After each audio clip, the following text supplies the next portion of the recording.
ನಂತರ ಮತ್ತೆ ಸ್ವಾಗತ.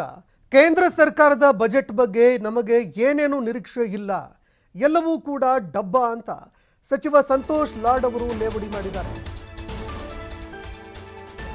ಇವರ ಬಜೆಟ್ನಲ್ಲಿ ಏನೇನು ಇರೋದಿಲ್ಲ, ಅದರ ಬಗ್ಗೆ ನಮಗೂ ಕೂಡ ಏನು ನಿರೀಕ್ಷೆ ಇಲ್ಲ, ಎಲ್ಲವೂ ಡಬ್ಬ ಅಂತ ಸಚಿವ ಸಂತೋಷ್ ಲಾಡ್ ಅವರು ಲೇವಡಿ ಮಾಡಿದ್ದಾರೆ. ಬರೋದು ಹಿಂದೂಗಳ ಬಗ್ಗೆ ಮಾತನಾಡೋದು, ಹಿಂದೂ ಮುಸ್ಲಿಂ ಸೆಂಟಿಮೆಂಟ್ ಎಲ್ಲವೂ ಬಿಟ್ಟರೆ ಬೇರೆ ಏನೇನು ಕೂಡ ಇರೋದಿಲ್ಲ. ಯಾವ ಹಿಂದೂಗಳಿಗೆ ದೇಶದಲ್ಲಿ ಏನಾಗಿದೆ ಅದರ ಬಗ್ಗೆ ಏನಾದರೂ ವಿವರ ಕೊಡ್ತಾರಾ?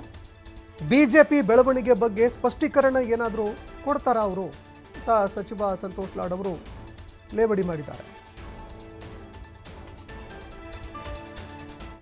ನೋಡೋಣ ಏನಿದೆ, ನೋಡೋಣ, ವೇಟ್ ಮಾಡಿ ನೋಡೋಣ. ನಿರೀಕ್ಷೆ ಏನಿದೆ? ಅದೇ ಡಬ್ಬ ಗುಲ್ಲೆ ಬರೋದು, ಅದೇ ಹಿಂದೂ ಮುಸ್ಲಿಮು ಹಿಂದೂ ಸೆಂಟಿಮೆಂಟ್ಸ್ಗಳು ಬಿಟ್ರೆ ಈ ದೇಶದಲ್ಲಿ ಇಲ್ಲಿವರೆಗೆ ಏನಾಗಿದೆಯಾ? ಹೋಗ್ಲಿ, ಎಷ್ಟು ಹಿಂದೂಗಳು ಬರ್ತಾನೆ ರೇಖೆಯಿಂದ ಹೊರಗೆ ಬಂದು ಯಾರನ್ನ ಮಾತನಾಡ್ತಾರ? ನೀವು ಹಿಂದೂ ಅಲ್ವಾ? ನಮ್ಮ ಅಕ್ಕಪಕ್ಕ ಮನೆಗೆಲ್ಲ ನೂರು ಮನೆಗಳಿದ್ರೆ 75-80 ಮನೆ ಹಿಂದೂಗಳಿದಾವೆ. ಏನು ಚೇಂಜ್ ಆಗೈತೆ? ನೀವು ಅದನ್ನೇ ಪ್ರಶ್ನೆ ಕೇಳ್ಬೋದಲ್ಲ.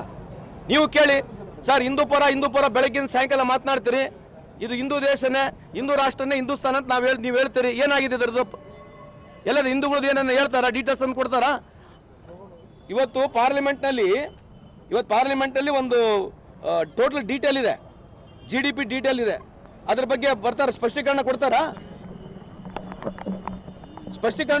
GDPಯ ಗ್ರೋತ್ ಬಗ್ಗೆ ಯಾವ ಸಮಾಜಗಳು ಎಷ್ಟೆಷ್ಟು ಆರ್ಥಿಕವಾಗಿ ಮುಂದೆ ಬಂದಿರತಕ್ಕಂಥ ಒಂದು ರಿಪೋರ್ಟ್ ಇದೆ.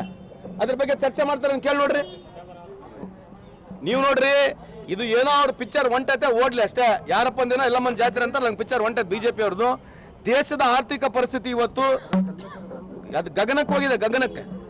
ಇಲ್ಲಿ ಕಾಮನ್ ಮ್ಯಾನಿಗೆ ಬದುಕತಕ್ಕಂಥ ಸಾಧ್ಯತೆನೇ ಇಲ್ಲ. ಮಿಡಲ್ ಕ್ಲಾಸ್ ಫ್ಯಾಮಿಲಿ ಅಂತೂ ಹೇಳಂಗಿಲ್ಲ. ನೋಡೋಣ ಏನಿದೆ, ನೋಡೋಣ, ವೇಟ್ ಮಾಡಿ ನೋಡೋಣ. ನಿರೀಕ್ಷೆ ಏನಿದೆ?